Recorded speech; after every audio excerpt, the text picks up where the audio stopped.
السلام عليكم ورحمة الله وبركاته. إن الحمد لله نحمده ونستعينه من يهده الله فلا مضل له ومن يضلل فلا هادي له ونشهد أن لا إله إلا الله وحده لا شريك له ونشهد أن محمدا عبده ورسوله أما بعد فقد قال الله تعالى في كلامه المجيد والفرقان الحميد بعد أعوذ بالله من الشيطان الرجيم بسم الله الرحمن الرحيم إن الله لا يغير ما بقوم حتى يغير ما بأنفسهم وقال الله تعالى يا أيها الذين آمنوا اتقوا الله حق تقاته ولا تموتن إلا وأنتم مسلمون وقال الله عز وجل كم من فئة قليلة غلبت فئة كثيرة بإذن الله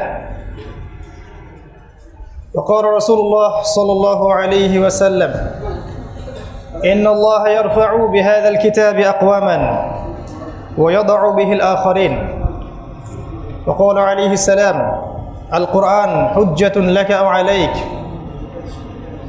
رب اشرح لي صدري ويسر لي أمري واحلل عقدة من لساني يفقه قولي اللهم فقهنا في الدين وعلمنا التأويل آمين يا أرحم الراحمين اللهم يسر ولا تعسر وتمم علينا بالخير آمين يا أرحم الراحمين الحمد لله যাবতীয় প্রশংসা এবং গুণগান একমাত্র মহিয়ান ও গরিয়ান আল্লাহ সুবহানাহু ওয়া তাআলার জন্য যে আল্লাহ রাব্বুল আলামিন আজকে শাওয়াল মাসের 7 তারিখে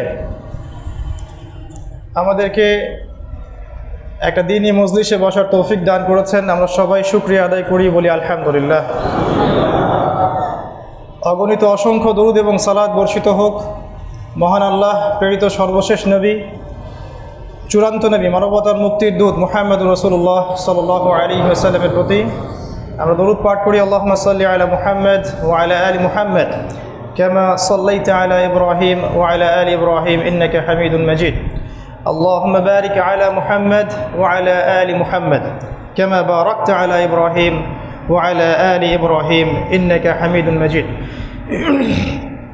সম্মানিত উপস্থিতি, আপনারা কেমন আছেন?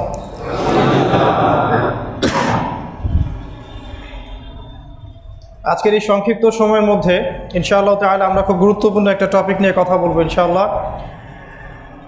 আমাদের প্রত্যেকের জন্যই টপিকটা গুরুত্বপূর্ণ ইনশাআল্লাহ আযজা ওয়া জাল।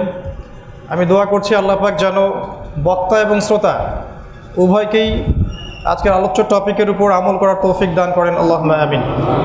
আমাদের আজকের টপিক হচ্ছে চিরসবুজ রমাদান বা এভারগ্রিন রমাদান, একটা বিজয়ী জাতির অনুপ্রেরণা। রমাদান একটা ধুলোমলিন উপহার। সহজ করে বললে আমরা শাওয়াল মাসে বসে আছি, রমাদানকে আমরা ফেলে এসেছি, কিন্তু রমাদানকে রাসূলুল্লাহ সাল্লাল্লাহু আলাইহি ওয়াসাল্লাম এবং সাহাবায়ে কেরাম কখনো ফেলে দিতেন না। একটা রমাদান চলে গেলে তারা পরের রমাদানের জন্য অপেক্ষা করতেন এবং রমাদানের শিক্ষাগুলোকে তারা সারা জীবন বাস্তবায়িত রাখতেন। দুর্ভাগ্যজনক হলো সত্য যে আমরা এটা করতে পারি না। রমাদানে আমরা মাশাআল্লাহ অনেক আমল করি। ফর এক্সাম্পল, আমরা তারাবির সালাত পড়ি, কোরআন খতম দেই, আমরা ইতিকাফ করি, আমরা সাদাকা করি, যাকাত দেই, আমরা বেশি বেশি জিকির করি, দিন চর্চার প্রতি মনোনিবেশ করি, দাওয়ার কাজ করি, অনেক কিছুই করি। কিন্তু সমস্যা হচ্ছে আমরা এটাকে ধরে রাখতে পারি না। আমরা সারা বছর এই বিষয়টাকে ধরে রাখতে পারি না। আজকে আমরা একটু রমাদানকে ভিন্নভাবে দেখব যে রাসূলুল্লাহ সাল্লাল্লাহু আলাইহি ওয়াসাল্লাম এবং সাহাবায়ে কেরাম রমাদানের শিক্ষাগুলোকে কিভাবে ধরে রাখতেন এবং কেন আল্লাহ পাক রমাদানকে আমাদের জন্য হাদিয়া দিলেন। রমাদানের শিক্ষাগুলোকে বাস্তবায়নের মধ্য দিয়ে ইসলাম কিভাবে বিজয়ী হলো, এই ছোট্ট গল্পটা আজকে আপনাদের সাথে শেয়ার করব ইনশাআল্লাহ। ওয়া মা তাওফীকি ইল্লা বিল্লাহ আলাইহি তাওয়াক্কালতু ওয়া ইলাইহি উনীব। আমি শুরু করতে চাচ্ছি রাসূলুল্লাহ সাল্লাল্লাহু আলাইহি ওয়াসাল্লামের সিরাত পড়ার যে প্রয়োজনীয়তা এর উপরে।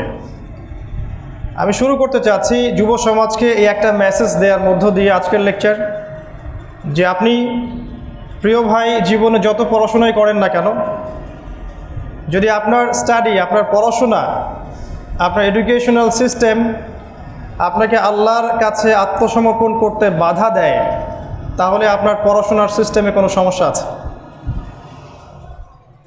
এটা সবচেয়ে রাইট টাইম একটা যুবকের জন্যে।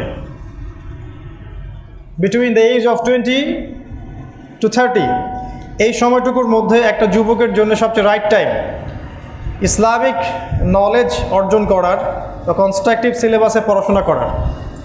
এই সিলেবাসে পড়াশোনা করতে প্রথম যে সাবজেক্টটার দরকার সেটা হচ্ছে সিরাত, রাসূলুল্লাহ সাল্লাল্লাহু আলাইহি ওয়াসাল্লামের জীবনী। যারা রাসূল সাল্লাল্লাহু আলাইহি ওয়াসাল্লামের জীবনী সম্পর্কে গভীর জ্ঞান রাখেন না, তাদেরকে কোরআন হাদিসের আয়াত দিয়ে বিভ্রান্ত করা সহজ। একটা জিহাদের আয়াত আপনাকে এমনভাবে উপস্থাপন করা হবে, আপনার কাছে মনে হবে যে এখনই অস্ত্র নিয়ে বের হয়ে যাওয়ার সময়। আসলে আয়াতটা সেখানে নাজিল হয়নি যেখানে আপনাকে বোঝানো হচ্ছে। একটা কিসাসের আয়াত, একটা হাদিস থেকে বা একটা আয়াত থেকে আপনাকে এমনভাবে উপস্থাপন করা হবে, মনে হবে যে এখনই আপনার সময় এগুলো করার।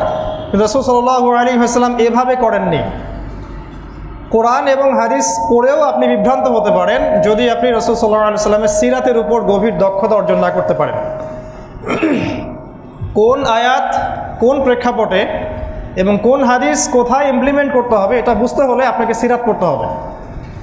তাই আমি প্রথম যে মেসেজটা দিতে চাই সেটা হলো সিরাত পড়তে হবে। রাসূল সাল্লাল্লাহু আলাইহি ওয়াসাল্লামের সিরাত বা জীবনী গ্রন্থ পড়তে হবে, এর চর্চা করতে হবে। ওয়েস্টার্ন কান্ট্রি যেগুলো আছে, for example Britain, including France and Germany, Belgium, UK, even Australia, আমি শুনেছি ইউনাইটেড স্টেটেও কিছু কিছু জায়গা আছে, কিছু কিছু ইউনিভার্সিটি আছে যেখানে রাসূল সাল্লাল্লাহু আলাইহি ওয়াসাল্লামের জীবনীর উপরে থিসিস করানো হয়, পিএইচডি করানো হয়। দুর্ভাগ্যজনক হচ্ছে আমরা আজ পর্যন্ত এমন কোনো সিস্টেম লঞ্চ করতে পারলাম না, weather it is in Madrasa background or secular background, যে রাসূল সাল্লাল্লাহু আলাইহি ওয়াসাল্লামের জীবনীর উপরে একটা পিএইচডি হবে। আমরা সবাই দাবি করি আমরা তার উম্মাহ, তো বলতে পারি না তার স্ত্রীদের নাম কি, তার সন্তানদের নাম কি, বা তার সন্তান কয়জন ছিলেন, তিনি কত সালে হিজরত করেছেন, কত বছর মক্কায় ছিলেন, কত বছর মদিনায় ছিলেন, কত হিজরিতে বদরের যুদ্ধ হলো, তার উপরে নামাজ ফরজ হলো কত হিজরিতে বা কত সালে, রোজা রমাদান কবে থেকে ফরজ হলো, বেসিক জিনিসগুলো আমরা বলতে পারি না বিকজ অফ সিরার যে জ্ঞান, এই জ্ঞানের ল্যাকিংসের কারণে।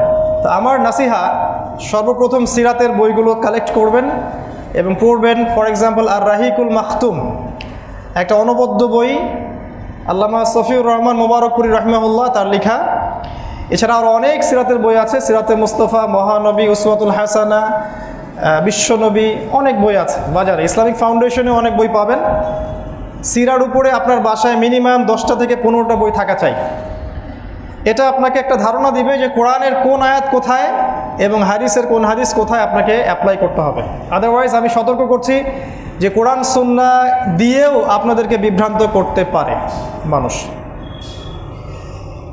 আমরা যদি সিরাতের পরের সাবজেক্টের কথা বলি তাহলে বলবো কোরআন। অফকোর্স কোরআন প্রথম সাবজেক্ট, তবে সিরাতের গুরুত্ব আমি বেশি দিয়েছি এই কারণে যে কোরআন আপনি বুঝতে পারবেন না একা একা পড়ে। ওলামায়ে কেরামের সহবত ছাড়া, তাদের কাছে মাশওয়ারা করা ছাড়া, পরামর্শ করা ছাড়া আপনি কোরআনের কিন্তু গভীর জ্ঞানটা অর্জন করতে পারবেন না।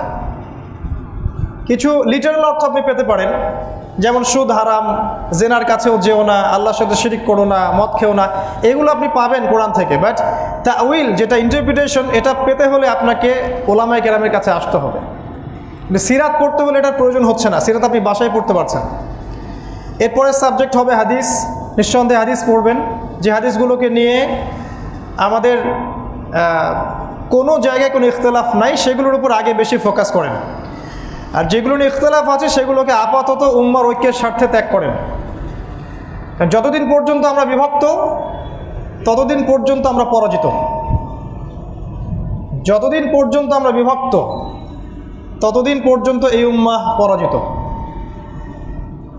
হাদিসের পরে সাবজেক্টে চলে যাবেন ইসলামিক হিস্ট্রি অ্যান্ড কালচার। এর অনেক বই এখন বাজারে এসেছে। ডক্টর রাগিব সারজানি হতে পারে, ডক্টর আলী মোহাম্মদ সাল্লাবি হতে পারে।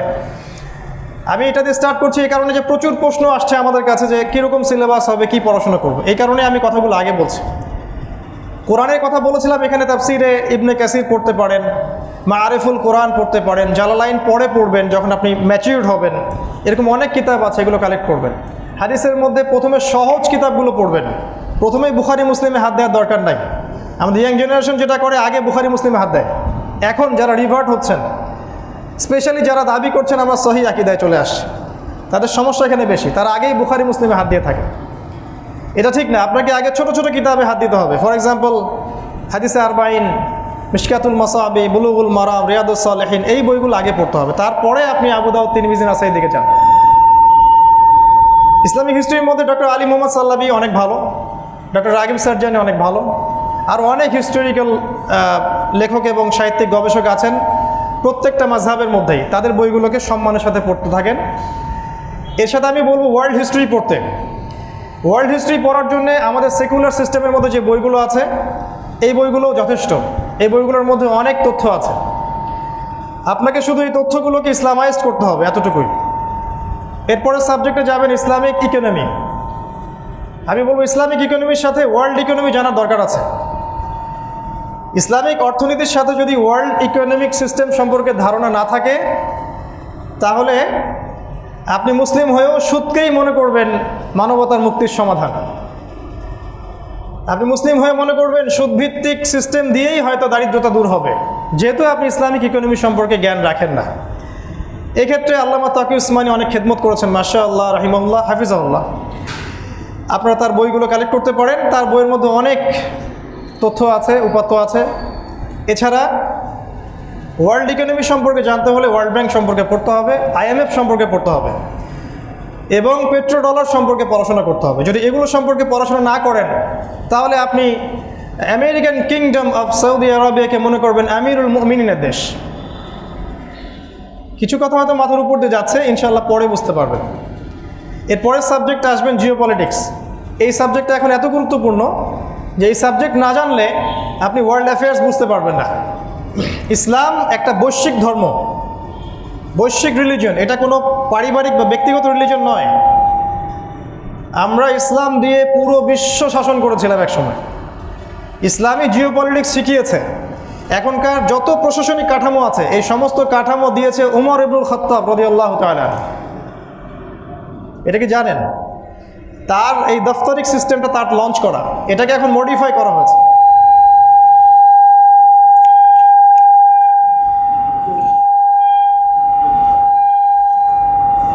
সাউন্ডটা একটু কমাই দিতে বলো। ঠিক আছে, বসো। তো জিওপলিটিক্স পড়তে হবে। আপনারা অনেকে পড়েন সাবজেক্টটা, আমি জানি। যারা বিসিএস কোচিং করেন, যারা চাকরির জন্য ইন্টারভিউ দিতে যান, আপনারা চলতি বিশ্ব, আজকের বিশ্ব, এরকম অনেক বই পড়েন, কারেন্ট অ্যাফেয়ার্সগুলো পড়েন। কিন্তু আমার নক করার জায়গা অন্য একটা জায়গায়। এই বিষয়গুলো আপনাকে চূড়ান্ত সত্যের জ্ঞান দিবে না। আপনাকে এই জ্ঞানগুলোর সাথে কোরআন এবং হাদিসকে মিলাতে হবে। স্পেশালি কোরআনিক জিওপলিটিক্স এবং হাদিসের মধ্যে শেষ জামানা সম্পর্কে যত হাদিস দেয়া আছে, এগুলো যদি মিলাতে না পারেন, তাহলে আপনি বর্তমান প্রেক্ষাপটকে বুঝতে পারবেন না। যেমন আমরা বলছি সামনে নিউক্লিয়ার যুদ্ধ হতে যাচ্ছে। আপনারা তো রাষ্ট্র নিয়ে চিন্তিত বেশি, আমরা বিশ্ব নিয়ে চিন্তিত। বিশ্বের সামনে একটা ম্যাসাকার অবস্থা আসতে যাচ্ছে। আখিরুজ্জামানের জ্ঞান আমাদেরকে এটা বলে যে ওয়ার্ল্ড যে কোনো সময় একটা নিউক্লিয়ার যুদ্ধের দিকে চলে যাবে। ওয়ার্ল্ডের দারিদ্রতা আরও বেড়ে যাবে, মহামারী আরও বাড়তে থাকবে, ভাইরোলজিক্যাল ওয়ার হতে পারে, যেটাকে আমরা বলি যে বায়ো ওয়েপেন্স। ওয়ার্ল্ডের ম্যাপটা ছোট হয়ে আসতে পারে এবং পপুলেশন কমে যাবে ইনশাআল্লাহ। এবং সামনের যে দিনগুলো আসতে যাচ্ছে, দিনগুলো একটা আরেকটার থেকে বেশি ভয়ঙ্কর হতে যাচ্ছে। আমরা অনেকদিন আগে বলেছিলাম যে মহামারীর সিজনগুলো যখন চলে যাবে, ওয়াবাদাহু সানাওয়াতু জালাজিল, এরপরে আসবে ভূমিকম্পের বছরগুলো। এরপরে আসতে যাচ্ছে ওয়ার্ল্ডের দিকে ভূমিকম্পের বছরগুলো। সানাওয়াত, সানা শব্দের বহু বচন, বছরগুলো, জালাজিল, জালজালার বহু বচন, এগুলো সামনে আসবে। মনিটরি সিস্টেম কলাপস করে যাবে। আমি বলেছি পেপার মানি কলাপস করে যাবে, ইলেকট্রনিক মানি চলে আসবে, ডিজিটাল মানি সব। এবং আপনারা সম্পত্তি হারাতে পারেন যদি এই কিনা আপনি সম্পদ সোনা বা রূপা বা জমি বা গবাদি পশুতে ইনভেস্ট না করেন। এই কথাগুলো তারা হয়তো মানবে না বা বুঝবে না যারা এই সম্পর্কে জ্ঞান রাখেন না।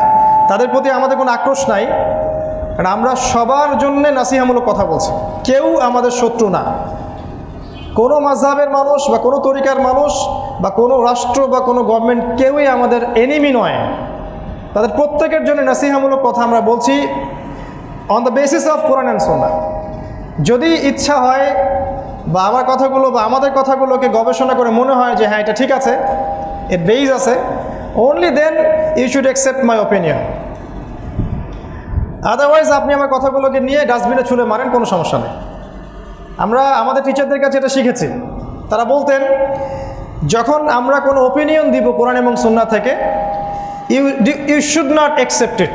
তোমার কখনো এটা অ্যাকসেপ্ট করার দরকার নাই until or unless you are convinced that I am correct.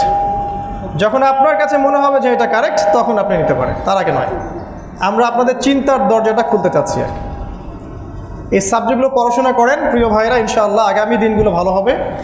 আর এই সাবজেক্টগুলো একদিনে পড়ে শেষ করা যাবে না, আপনাকে একটা ধারাবাহিক সময় ধরে পড়াশোনা করতে হবে। অবশ্যই ওলামায়ে কেরামের সোহবতে গিয়েই পড়বেন, তাদের সাথে মাশওয়ারা করবেন, পরামর্শ করবেন। একা একা কোনো ফতোয়ায় চলে যাবেন না, কোনো ডিসিশনে চলে যাবেন না, এটা আমার নাসিহা। আজকে আমি যেটা বলতে যাচ্ছিলাম, রমাদানের শিক্ষাগুলোকে ধরে রাখার ব্যাপারটা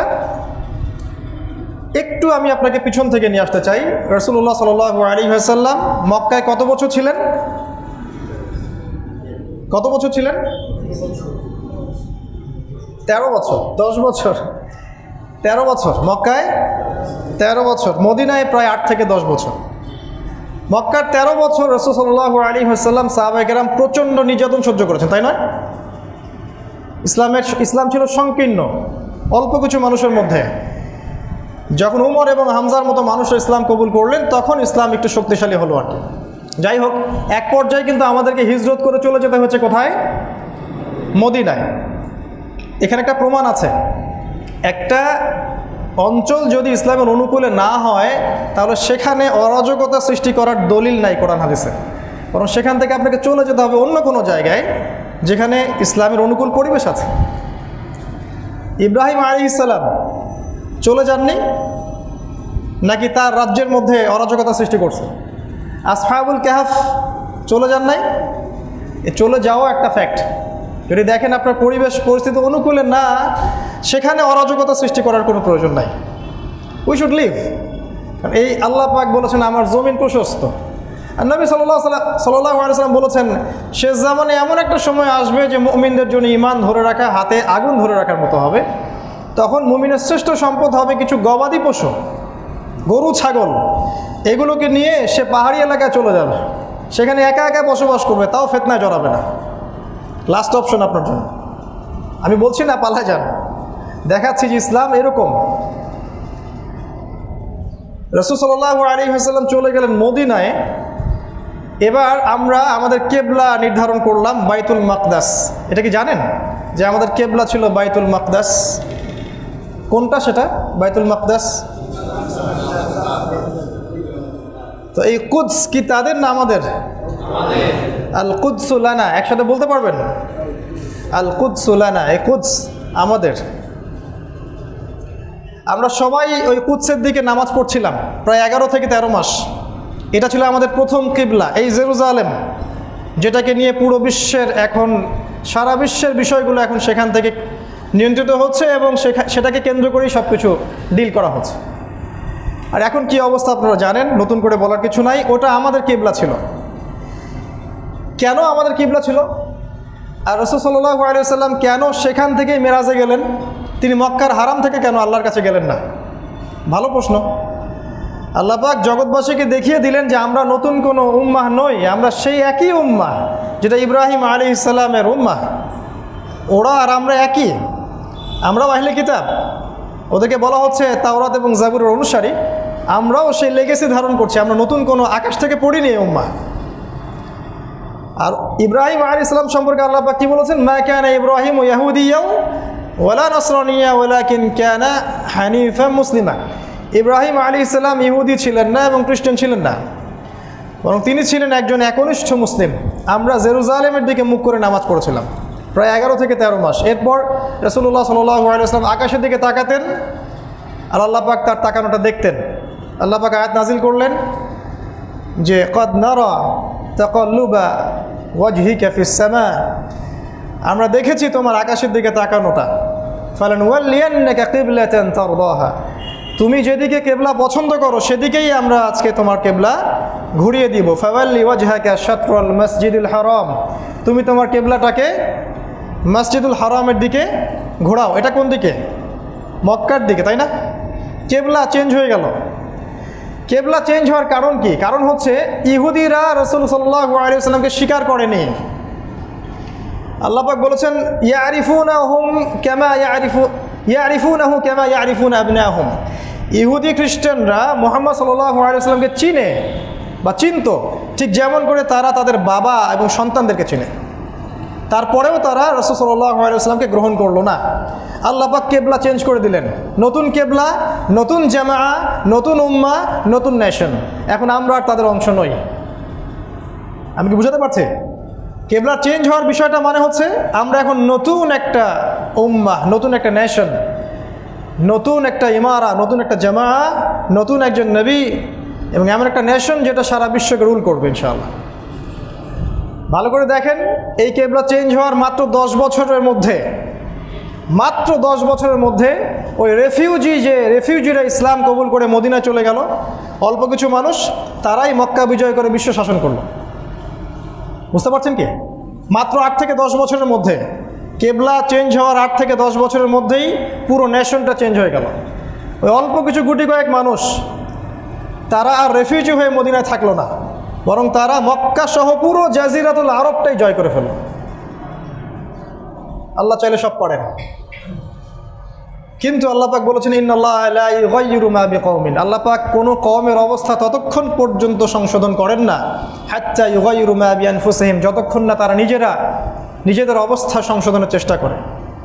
আল্লাহ আরও বলেছেন কাম মিন ফিআতিন কলিলা, কত ছোট ছোট ক্ষুদ্র ক্ষুদ্র দল ছিল, গালাবাত ফিআতান কাসীরাতান বিইذনিল্লাহ, বড় বড় অনেক দলের উপর তারা বিজয় লাভ করেছিল আল্লাহর সাহায্য নিয়ে। আল্লাহ আরও বলেছেন ইন তানসুরুল্লাহ ইয়ানসুরকুম, তোমরা যদি আল্লাহকে সাহায্য করো তবেই আল্লাহ তোমাদেরকে সাহায্য করবে।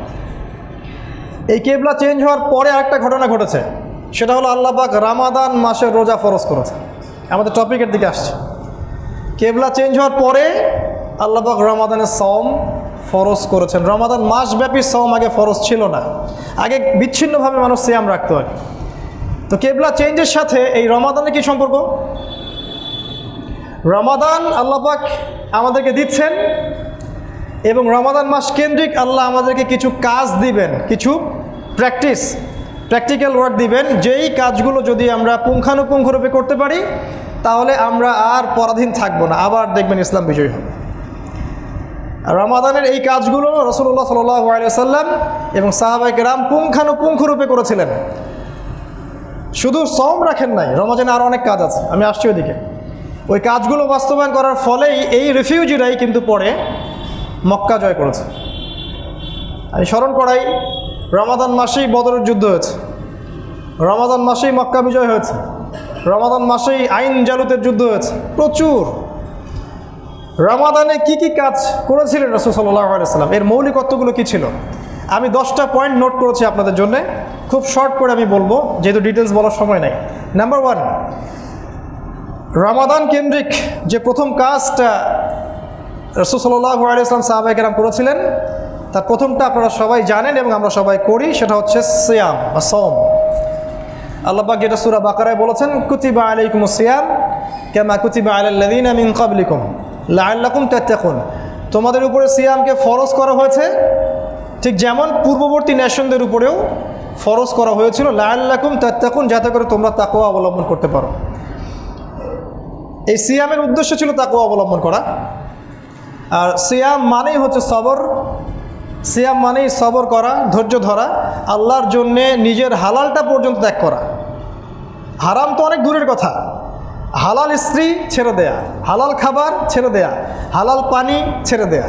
হারাম তো অনেক দূরের কথা। তাই যারা সওম রেখেও সুদ খান, ঘুষ খান, দুর্নীতি করেন, তারা রোজার কি ব্যাখ্যা বুঝলেন আল্লাহু আ'লাম।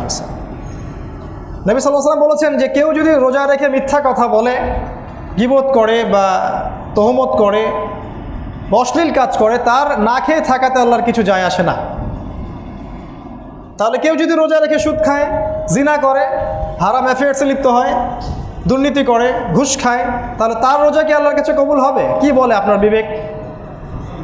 তাই সওম আমাদেরকে হালাল পর্যন্ত ছাড়তে বাধ্য করেছে। এটা হচ্ছে সবর, মানে ইস্তেকামা। যদি মুসলিমরা এমন সবর করতে পারে, ইস্তেকামা দৃঢ় থাকতে পারে, ইনশাআল্লাহ তাআলা তারা আবার সেই আগের সোনালী যুগটা ফিরে পাবে ইনশাআল্লাহ। এটা ছিল প্রথম শিক্ষা সওমের। একটা পয়েন্ট বলি, কুতিবা আলাইকুমুস সিয়াম, এর ডানে একটা আয়াত আছে কুতিবা আলাইকুমুল কিসাস, আর বামে একটা আয়াত আছে কুতিবা আলাইকুমুল কিতাল।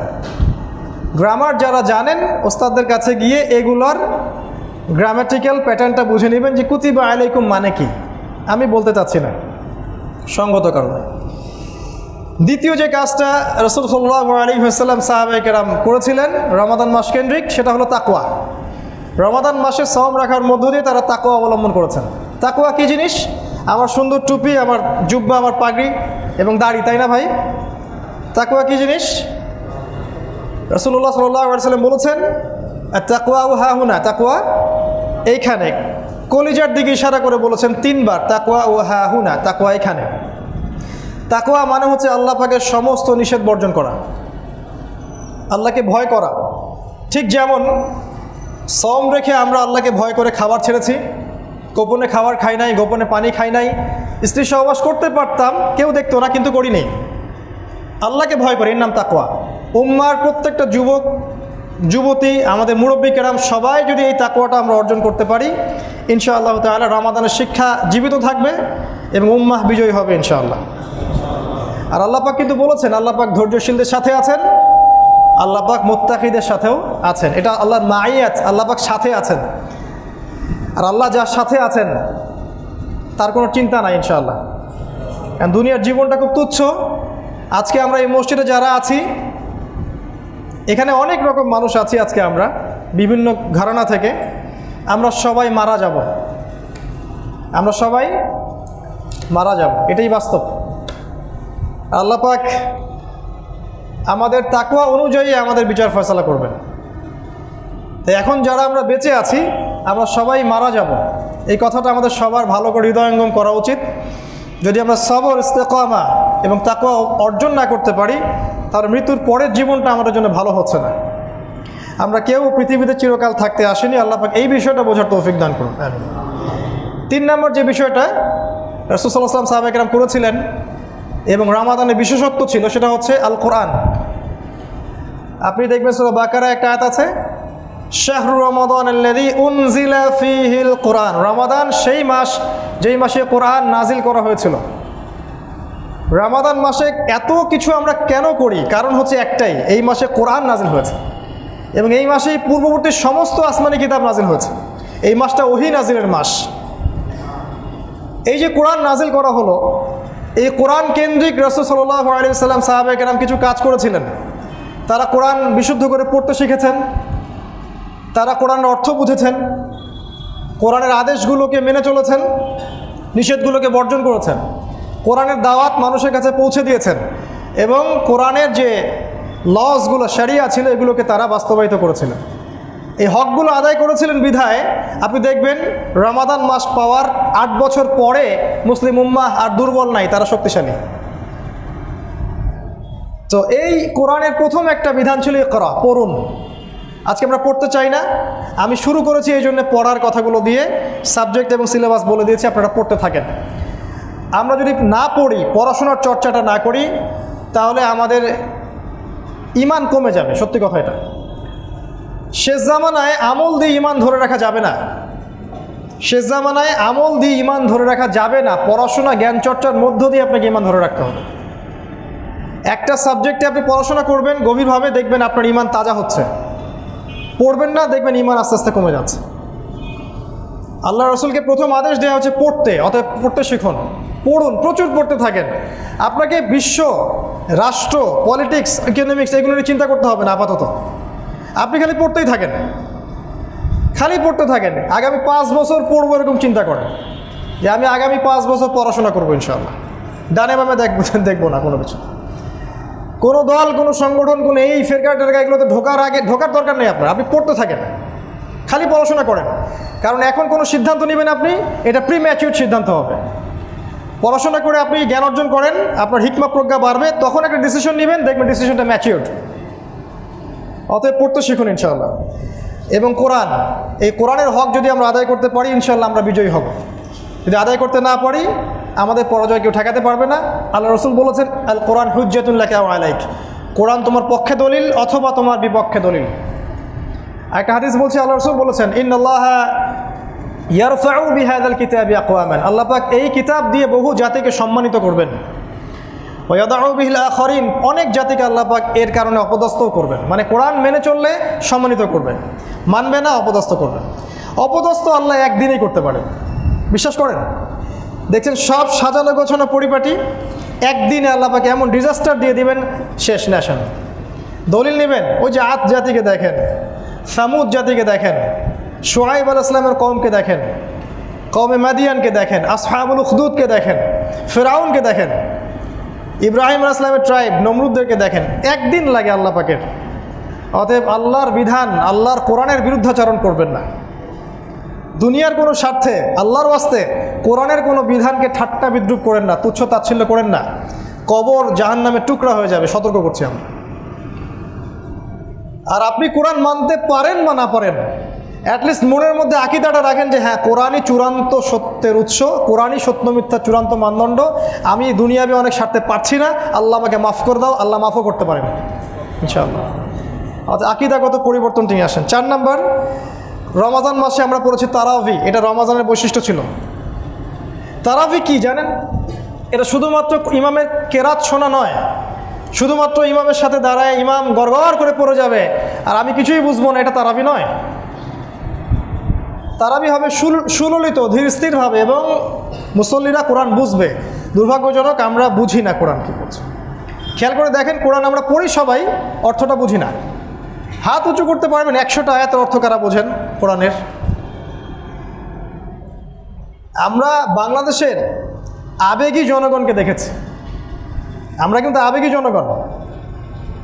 যখন দেখবেন কেউ রাইজ করছে তার পিছনে অনেক মানুষ, যখন দেখবেন তাকে ধরে জেলে ঢুকাইছে পিছনে কেউ নাই। সত্যি বলছি, আমরা আবেগে চলি। আবেগ একটা ঝোঁক তুলে দিল, এই দিন কায়েম করতে হবে, নামো সবাই রাস্তায়, বাস নামে গেল রাস্তায়।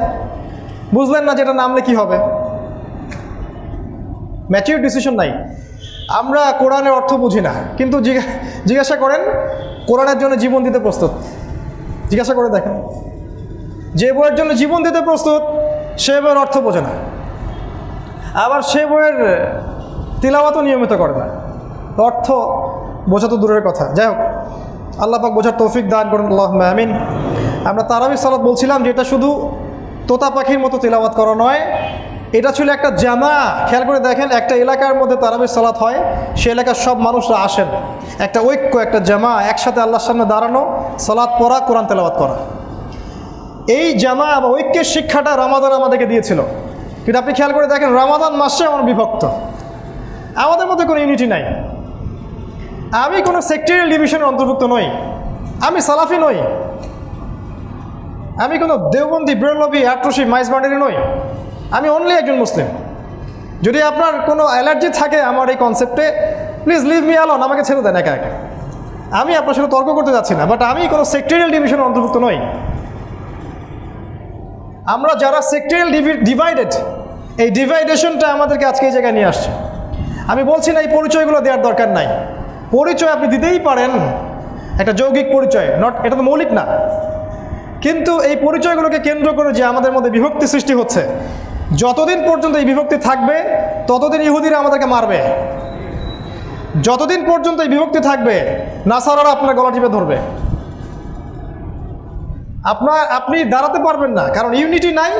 তাফশালু বাইনাহুম ওয়া তাযহাবু রিহাকুম, তোমাদের হাওয়া বেরিয়ে যাবে, আল্লাহ পাক বলেছেন। ওয়াতাসিমু বিহাবলিল্লাহি জামিআ, তোমরা আল্লাহর রজ্জুটা একসাথে ধরো শক্ত করে। আল্লাহর আয়াত আমরা ফেলে দিয়েছি। ওয়ালা তাফাররাকু, আল্লাহ বলেছেন বিভক্ত হয়ে যেও না, ফেলে দিয়েছে। আমি জানি না এখানে কে কোন ঘরানার, আমি কাউকে আন্ডারস্টিমেট করছি না। এটা আমার জন্য খুবই দুঃখ এবং একটা কষ্টের কারণ। আমরা বড় হয়ে দেখেছি উম্মাহ বিভক্ত, আর যতদিন পর্যন্ত উম্মাহ বিভক্ত আমরা মনে করি না যে উম্মাহ বিজয়ী হতে পারবে। এতে এই বিভক্ত উম্মার ফিউচার নাই। এর মধ্যে যারা ইউনিটি নিয়ে কাজ করবে তাদের ফিউচার আছে। শুধু আমরা কিন্তু রিলিজিয়াস পার্সপেক্টিভে বিভক্ত তা নয়, সোশ্যালি বিভক্ত, আমরা পলিটিক্যালি বিভক্ত, ইকোনমিক সেক্টরে বিভক্ত, সব বিভক্তি আমাদের মধ্যে। অথচ আমরা সবাই কিন্তু আল্লাহর বান্দা, আমরা সবাই মুসলিম।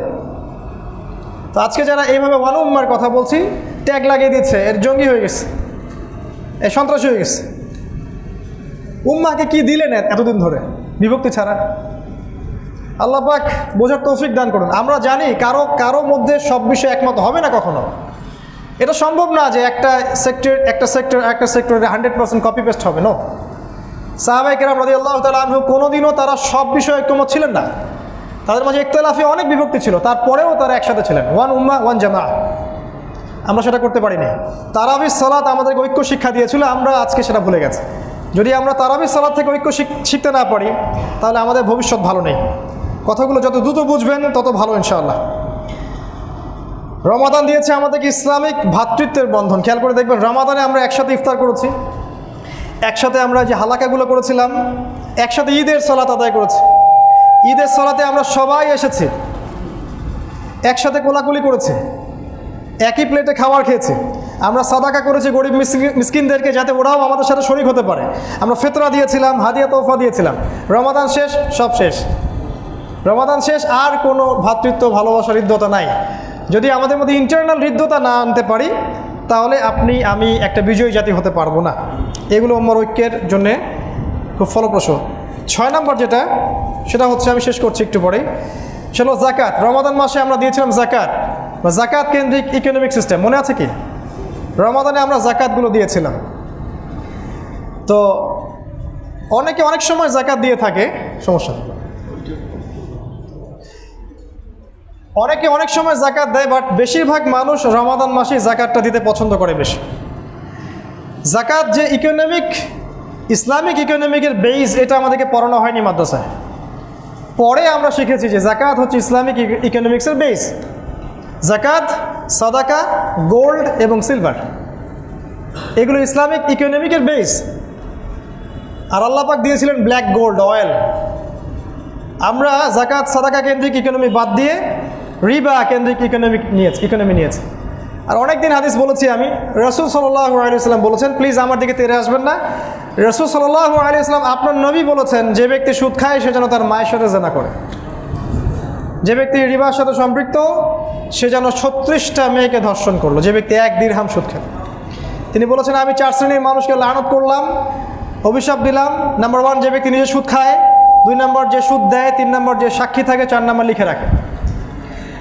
আমার দিকে তেড়ে আসবেন না। আপনি রাসূল সাল্লাল্লাহু আলাইহি ওয়াসাল্লামকে হাউজে কাউসারে দেখে নিয়েন। কেন আপনি সব হাদিস বলেছেন, ওনাকে দেখে নিয়ে শুধু অনুবাদ করলাম।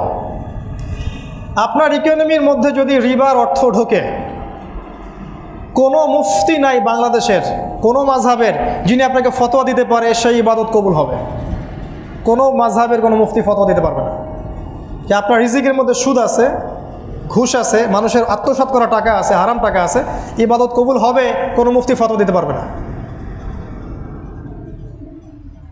তো আমাদের ইকোনমিক বেস ছিল রিবা কেন্দ্রিক ইকোনমি না, বরং জাকাত কেন্দ্রিক ইকোনমি, যেটা আমরা বাস্তবায়িত করতে পারিনি। আমরা অনুরোধ করব সবাইকে, যদি আমরা জাকাতটাকে একটা বাইতুল মাল কেন্দ্রিক করতে পারতাম, রাষ্ট্রীয়ভাবেই, সোশ্যালি যদি করতে পারেন করেন, পলিটিক্যালি রাষ্ট্রীয়ভাবে করতে পারতেন, আপনি বিশ্বাস করেন 1 বছরের জাকাতের টাকা দিয়ে এই বাংলাদেশের এত উন্নয়ন করা সম্ভব ছিল, যেটা 10 বছরের ট্যাক্সের টাকায় সম্ভব না। কারণ প্রচুর মানুষ আছে বাংলাদেশে যাদের জাকাত আসবে কোটি কোটি টাকা, কোটি কোটি টাকা জাকাত আসবে, প্রচুর মানুষ আছে, আমরা কালেক্ট করতে পারি না। যেহেতু আমরা এই সেন্সে যাচ্ছি না, ইনশাআল্লাহ তাআলা যখন ঈসা আলাইহিস সালাম আসবেন, আর তিনি আসবেন এটা নিয়ে আমার মধ্যে ডাউট থাকা উচিত না। যখন ইমামুল মাহদী আসবেন, আর তিনি যে আসবেন সেটার জন্য জাস্ট অপেক্ষা করেন কিছুদিন, তখন অবশ্যই ইকোনমিক সিস্টেম লঞ্চ করা হবে যাকাত কেন্দ্রিক, এবং রিবা উঠে যাবে, এবং যত রকম হারাম ইকোনমি আছে এটাকে ভেস্তে দেওয়া হবে ইনশাআল্লাহ আযজা ওয়া জাল। রমাজান দিয়েছিল আমাদেরকে 7 নম্বর তাহাজ্জুদ। রমাজান আমরা তাহাজ্জুদ পড়েছি। তাহাজ্জুদ মানে হচ্ছে আল্লাহর সাথে শেষ রাতে একাকিত্ব বরণ করা এবং আল্লাহর সামনে দাঁড়িয়ে কি করা, নিজের মনের কথাগুলো আল্লাহর সামনে ঢেলে দেয়া। এটা আপনাকে আধ্যাত্মিকত্ব দিবে। তাহাজ্জুদ কি দিবে? আধ্যাত্মিকত্ব দিবে। যতক্ষণ পর্যন্ত উম্মার আমরা সবাই প্রত্যেকটা ইন্ডিভিজুয়াল আধ্যাত্মিকভাবে পরিশুদ্ধ হতে পারবো না, ততক্ষণ পর্যন্ত কিন্তু আমাদের দ্বারা বিজয় সম্ভব না। আবার বলছি, যতক্ষণ পর্যন্ত উম্মার প্রত্যেকটা মানুষ ইন্টারনালি পিউরিফাই হতে পারবো না বা আধ্যাত্মিকভাবে স্পিরিচুয়ালি আমরা পিউরিফাইড হতে পারবো না, ততক্ষণ পর্যন্ত আপনি দেখবেন আমাদের মধ্যে সেই নূর ও বাসিরা থাকবে না, উম্মাহ রাইজ করবে না। তাই আমরা যেন সারা বছর রমাদানে সে তাহাজ্জুদ ছেড়ে না দিই। রমাদানে আরেকটা বিষয় করেছিলাম, সেটা হলো ইতিকাফ। মনে আছে? ইতিকাফটা কী ছিল? এটা ছিল মূলত দুনিয়া থেকে ডিসকানেক্টেড হওয়া, দুনিয়া থেকে সম্পূর্ণ বিচ্ছেদ ঘটিয়ে আল্লাহর কাছে শেষের 10টা দিন পার করা, তাই না? আমার পরিবার ছেড়েছি, আমরা আমাদের মা বাবা স্ত্রী সন্তান ছেড়ে আল্লাহর কাছে এসেছে মসজিদে। এটা কি শিখাচ্ছে? এটা আপনাকে শিখাচ্ছে দুনিয়ার যে মোহ, চাকচিক্যতা, তাকাসুর, এখান থেকে বের হয়ে আল্লাহর সাথে সময় কাটানো। মনে রাখবেন, যতদিন পর্যন্ত এই মুসলিম উম্মাহ দুনিয়ার মোহে ডুবে আছে, দুনিয়ার ভোগবিলাস স্বার্থে ওই আরবদের মতো, ততদিন পর্যন্ত কোশ্চিনকালেও এই উম্মাহ বিজয় লাভ করতে পারবে না। প্যালেস্টাইনের একজন নেতা বলেছিলেন যে আমরা আগে ভাবতাম যে ইসরায়েল ফিলিস্তিন দখল করেছে, তো বলছেন যে আমরা যখন যুবক হলাম তখন জানতে পারলাম যে প্যালেস্টাইন বাদ দিয়ে ইসরায়েল পুরো আরবই দখল করেছে, মানে ওইটা বাদ দিয়ে সবই তার দখলে। তো এই ভোগবিলাসের কথা বলছি না, এই ভোগবাদীদের কথা বাদ দিয়ে ইতিকাফ আমাদেরকে শিখিয়েছে কিভাবে আমরা আল্লাহর সান্নিধ্যে আসবো, নৈকট্যে আসবো, দুনিয়াকে ত্যাগ করে দেবো, ছেড়ে দেব। যতক্ষণ পর্যন্ত দুনিয়ার স্বার্থকে ক্ষুদ্রতর স্কেলে না রাখতে পারছি, ততক্ষণ পর্যন্ত দেখবেন আমাদের দ্বারা কিন্তু দিনের খেদমত সম্ভব হবে না। আর এখন আমাদের মতো যারা দাড়ি টুপি নিয়ে ঘুরি আর কি, আমাদের দ্বারাও দিনের খেদমত কম হচ্ছে। কারণ হচ্ছে আমরা দুনিয়ার মধ্যে ডুবে গেছি। সিরিয়াসলি বলছি, আমরা এখন দুনিয়ার ভিতরে ডুবে গেছি। একটা ইমামতির চাকরি আমার কাছে অনেক কিছু, একটা ওয়াজ মাহফিলের বক্তা হব অনেক ব্যাপার স্যাপার, অনেক ভাবসাব, অনেক কত পলিটিক্স। একজন প্রোগ্রাম ধরবে, মাঝখান থেকে এক পার্টি টাকা খাবে, একজন ড্রাইভার সে টাকা খাবে, আবার হাতে হাতে করে অ্যাডভান্স যেতে হবে, কত কাহিনী এখানে। নূর উঠে গেছে, বারাকা উঠে গেছে, ওই ইলমের সেই তেজটা উঠে গেছে। এই জন্য এগুলো হয়ে গেছে এখন ধর্মকেন্দ্রিক কিছু ব্যবসা। সবাই না, ইল্লা মাশাআল্লাহ। কারণ বাংলাদেশে এমন অনেক ওলামা কেরাম আছেন যারা কখনো অনলাইনে আপনি পাবেন না, তাদেরকে অফলাইনে পাবেন, তারা কখনো অনলাইনে আসে না। এত পরহেজগার, এত মুত্তাকি যে তারা কখনো অনলাইনে আসে না। তাদের জন্য হয়তো আমরা টিকে আছি। আর যাদেরকে দেখছি আমরা বেশিরভাগই প্রোটেস্ট্যান্ট, এবং আমরা যেটা বলি কনভেনশনাল। কিভাবে কনভেনশনাল? কারণ কোরআন সুন্নাহ হাতে থাকার পরেও আমরা ওয়ার্ল্ড অ্যাফেয়ার্সকে ডিল করতে পারছি না। মানুষ আমাদের কাছে এসে জিজ্ঞাসা করবে যে কোরআন সুন্নাহ দিয়ে এটা রেজাল্টটা বলেন যে এখন ওয়ার্ল্ড অ্যাফেয়ার্স যেদিকে যাচ্ছে সামনে কী হতে পারে। উল্টা আমরাই ওদের পিছনে ধর্ণা দিচ্ছি। আমার হাতে কোরআন আছে, যেখানে আল্লাহ পাক বলেছেন যে ওয়ানাজ্জালনা আলাইকাল কিতাব তিবয়ানাল লিকুল্লি শাই, তোমার কাছে এমন কিতাব নাজিল করেছি হে নবী, যেই বই প্রত্যেকটা বিষয়ের ব্যাখ্যা। যেখানে প্রত্যেক বিষয়ের ব্যাখ্যা আছে সেখানটা বাদ দিয়ে আমরা কোথায় যাচ্ছি? আর যারা প্রত্যেকটা বিষয়ের ব্যাখ্যার সেই গ্রন্থ চর্চা করি, তাদের কাছ থেকে মানুষ কোরআনিক জ্ঞান পাচ্ছে না কেন? সমস্যাটা কোথায়? সমস্যাটা হচ্ছে আমরা দুনিয়ার ভিতর ডুবে গেছি। তাই একটা হাদিস স্মরণ করাই, যারা এখানে আমার শ্রদ্ধেয় তালেব ইলমরা আছেন আমার মতো এবং ওলামায়ে কেরাম আছেন, তাদেরকে আল্লাহ রাসূল সাল্লাল্লাহু আলাইহি ওয়াসাল্লাম বলেছেন জাহান্নাম উদ্বোধন করা হবে তিনটা মানুষকে দিয়ে। এক নাম্বার হচ্ছে সে ব্যক্তি শহীদ, তাকে সমস্ত নিয়ামত স্মরণ করানো হবে। সে বলবে হ্যাঁ আমাকে এগুলো নিয়ামত দেওয়া হয়েছিল, বিনিময়ে আমি আমার জীবন দিয়ে দিয়েছি ইসলামের জন্য। আল্লাহ বলবেন ক্যাযিব, তুমি মিথ্যা কথা বলছো, তুমি এই জন্যে জীবন দিয়েছিলে যাতে মানুষ তোমাকে অনেক বড় বীর বলে, অনেক বড় শহীদ বলে, যাও আজকে জাহান্নামে। দুই নম্বর যাকে ডাকা হবে সে একজন দানবীর, প্রচুর টাকা পয়সা দান করেছে। আল্লাহ বলবেন তুমি এই জন্য দান করেছিলে যাতে মানুষ তোমাকে অনেক বড় দানবীর বলে, যাও জাহান্নামে যাও। তিন নম্বর এই যে আমার মতো আউযুবিল্লাহ, বা আপনার মতো আমরা যারা টুকটাক ইসলাম চর্চা করি বা টুকটাক কিছু ভাঙাচোরা কথা বলি তাদের জন্য। সে ছিল একজন আলেম এবং দায়ী এবং মোবাল্লেগ, কারি এবং হাফেজ।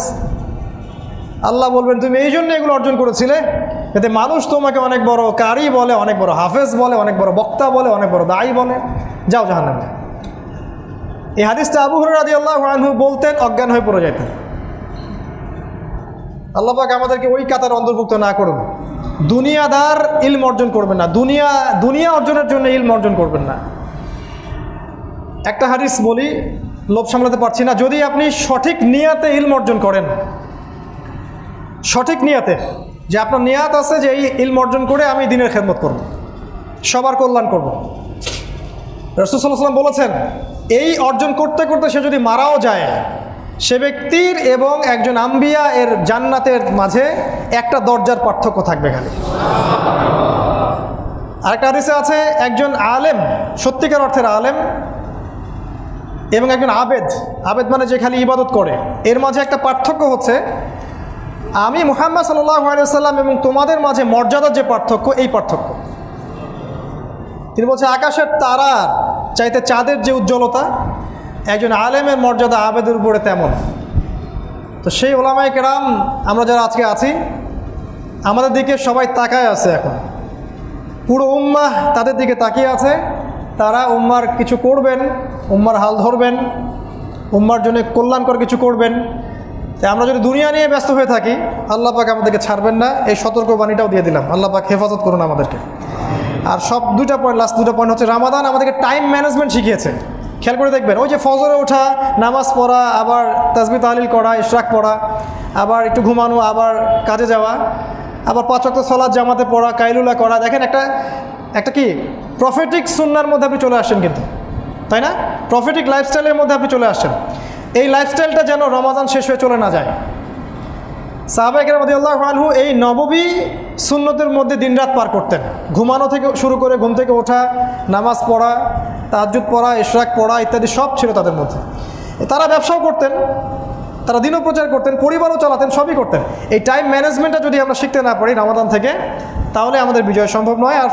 অ্যান্ড ফাইনালি লাস্ট যে পয়েন্টটা, সেটা হচ্ছে রমাদান ওভারঅল আমাদেরকে শিখিয়েছে আত্মত্যাগ, নিজের স্বার্থ ছোট করে অন্যের স্বার্থকে বড় করে দেখা, আল্লাহর জন্য স্বার্থ বিসর্জন দেয়া, আল্লাহর জন্য হারাম ছেড়ে দেয়া, হালাল পর্যন্ত ছেড়ে দেয়া, এবং এই দৃঢ় প্রত্যয়টা লালন করা যে আল্লাহই সব, আমার শুধু আল্লাহই আছেন, আর কেউ নাই।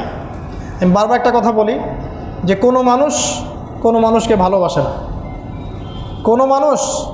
কোনো মানুষকে সত্যিকার অর্থে ভালোবাসে না। শুধুমাত্র আপনার রব আল্লাহই আপনাকে ভালোবাসে। আপনি আজ হোক আর কাল হোক এটা বুঝতে পারবেন। আপনার গার্লফ্রেন্ড আপনাকে ভালোবাসে না, আপনার স্বার্থকে ভালোবাসে, আপনার অবস্থানকে ভালোবাসে, আপনার পরিবারের লোকজন আপনার অবস্থানকে ভালোবাসে। আপনি আজকে বড় একটা চাকরি পান, আপনার স্ট্যাটাস বেড়ে যাক, তারা আপনাকে তোলা করে বড় করবে। ওই আপনি এমন একটা কাজ করেন, আপনি সুদের চাকরি ছেড়ে দিয়ে আসেন, 80,000 টাকা বেতন পেতেন, চাকরিটা ছেড়ে দিয়ে আসেন, রিজাইন দিয়ে আসেন, দেখেন আপনাকে কি বলে। আপনি আল্লাহর জন্যে, ওরা বলছে আপনি দাড়ি রাখবেন না, আপনি আল্লাহর জন্য দাড়িটা রাখেন, হারাম রিজিকটা ছাড়েন, হারাম অ্যাফেয়ার্সটা ছেড়ে দেন। আপনার বড় ব্যবসা আছে কিন্তু হারাম, আপনি ছেড়ে দিয়ে পরিবারবর্গের কাছে আসেন, বলেন যে আমি আল্লাহর জন্য হারাম ব্যবসা ছেড়ে দিচ্ছি, দেখেন আপনাকে ভালোবাসে কিনা। মানুষকে ভালোবাসে না, অনলি আল্লাহ আমাদের রব আমাদেরকে ভালোবাসে। তো আল্লাহর জন্য সব ছাড়ার মানসিকতাটা থাকতে হবে। আল্লাহই আমার সব, আল্লাহই আমার রব, আল্লাহর জন্যই আমার জীবন, আল্লাহর জন্যই আমার মৃত্যু। কেউ আমার সাথে নাই, কেউ আমার সাথে যাবেও না। তাই দুনিয়ার এই সংক্ষিপ্ত সময়টা এই মানুষগুলোকে খুশি করার জন্য ব্যয় করবেন না। আল্লাহকে খুশি করতে চান, আল্লাহর কাছে ফেয়ার থাকেন, আল্লাহ আপনাকে সম্মানিত করে দেবেন ইনশাআল্লাহ। আল্লাহ পাক বলেছেন, যখন কোনো বান্দা আমার হয়ে যায়, আমি তার হাত হয়ে যায়, আমি তার কান হয়ে যায়, চোখ হয়ে যায়, পা হয়ে যায়। তিনি বলেছেন, যখন কোনো বান্দা আমার দিকে এগিয়ে আসে 1 হাত, আমি কি 2 হাত এগিয়ে যাই। ও হেঁটে আসলে আমি দৌড়ে চলে যাই। আল্লাহ আরও বলেছিলেন যে যখন আমি কোনো বান্দাকে ভালোবেসে ফেলি, তখন আসমানের ফেরেশতাদের সামনে আমি তার নাম ঘোষণা করি এবং জিবরাইলকে ডেকে বলি যে আমি ওই বান্দাকে ভালোবাসি, তুমিও তাকে ভালোবাসো। আপনি দেখবেন দিনের ব্যাপারে কবুলিয়াত এমনি আসে না। আল্লাহ যদি তাকে ভালো না বাসেন সে ব্যক্তির মধ্যে দিনিয়াত কবুলতে আসবে না। তাই মানুষকে সন্তুষ্ট করার চেষ্টা করবেন না, আল্লাহকে সন্তুষ্ট করার চেষ্টা করেন। যে যে প্রফেশনে আছেন আল্লাহর ওয়াস্তে আল্লাহকে সন্তুষ্ট করেন। আপনার বস, আপনার মনিব, আপনার অফিসার, আপনার অমুক তমুক, এরা যদি আল্লাহর এগেনস্টে থাকে তাদেরকে সন্তুষ্ট করতে যায়েন না। তারা যদি আল্লাহর পক্ষে থাকে তাহলে ওদেরকে সন্তুষ্ট করেন। যে আল্লাহর এগেনস্টে থাকে তাদেরকে সন্তুষ্ট করতে যায়েন না, আল্লাহ আপনাকে ভুলে যাবেন। আল্লাহ পাক কিন্তু বলেছেন সূরা তাহার মধ্যে যে আল্লাহ পাক এইসব মানুষদেরকে যারা আল্লাহকে বাদ দিয়ে অন্যকে সন্তুষ্ট করতে চায় তাদেরকে আল্লাহ পাক কিয়ামতের দিনে অন্ধ করে উঠাবেন এবং তারা বলবে কেন আজকে আমাদেরকে অন্ধ করে তোলা হলো। আল্লাহ বলবেন তোমার কাছে আমার উপদেশ পৌঁছে গিয়েছিল, সেদিন তুমি আমাকে ভুলে গিয়েছিলে, তাই আজকে আমি তোমাকে ভুলে গেলাম। আমরা আল্লাহর কাছে দোয়া করছি আল্লাহ পাক যেন আমাদেরকে ভুলে না যান, আল্লাহ পাক যেন আমাদের সাথে থাকেন। আল্লাহ রাব্বুল আলামিন রমজান কেন্দ্রিক এই যে শিক্ষাগুলো আমরা 10টা পয়েন্ট বললাম, রমাদানের মতো সওম আল্লাহ পাক আমাদেরকে সারা বছর রাখার তৌফিক দান করেন নফল হিসেবে, এবং রমাদানের মতো সবর আমাদেরকে করার তৌফিক দান করেন, ইস্তেকামা অর্জন করার তৌফিক দান করেন। আল্লাহ পাক আমাদেরকে তাকওয়া অর্জন করার তৌফিক দান করেন। আল্লাহ পাক যেন আমাদেরকে কোরআন কেন্দ্রিক জীবনযাপন করার তৌফিক এনায়েত করেন এবং কোরআনের হকগুলোকে আদায় করার তৌফিক দান করেন। ইয়াং জেনারেশনকে আল্লাহ পাক কনস্ট্রাকটিভ ইসলামিক সিলেবাসে পড়াশোনা করার তৌফিক দান করেন এবং সেকুলার পড়াশোনাও যদি আপনি করেন সেই পড়াশোনাটাকে আপনি ইসলামিক দিকে কনভার্ট করে দিনের খেদমত করার চেষ্টা করেন। আল্লাহ পাক তৌফিক দান করেন। আল্লাহ পাক আমাদের উম্মাহকে ঐক্যবদ্ধ করে দিন, একটা জামা এবং ইউনাইটেড শক্তি আল্লাহ পাক অর্জন করার তৌফিক দান করেন।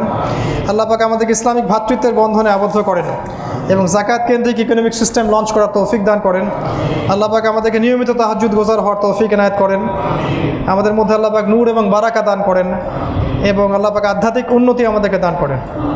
আল্লাহ পাক আমাদেরকে দুনিয়ার মোহ থেকে বের করে পরকালের বান্দা হওয়ার তৌফিক এনায়েত করেন এবং রাসূল সাল্লাল্লাহু আলাইহি ওয়াসাল্লামের মতো সুন্নাহ অনুযায়ী জীবনযাপন করার তৌফিক এনায়েত করেন। সর্বোপরি আল্লাহ পাক আমাদেরকে আল্লাহর মহব্বত পাওয়ার তৌফিক দান করেন, মাইয়াত পাওয়ার তৌফিক দান করেন এবং এই উম্মার জন্য আমাদের যার যা কিছু আছে এইটুকু দিয়ে খেদমত করার তৌফিক আল্লাহ পাক আমাদের সবাইকে দান করেন। আমিন। আকুলু কওলি হাযা আস্তাগফিরুল্লাহ ওয়া লাকুম ওয়া লিসাইরিল মুসলিমিন। বারাকাল্লাহু লানা ওয়া লাকুম বিল আয়াতিল হাকীম ইন্নাহু তাআলা জাওয়াদুন কারীমুর রাউফুর রহিম। আসসালামু আলাইকুম ওয়া রাহমাতুল্লাহি ওয়া বারাকাতুহু।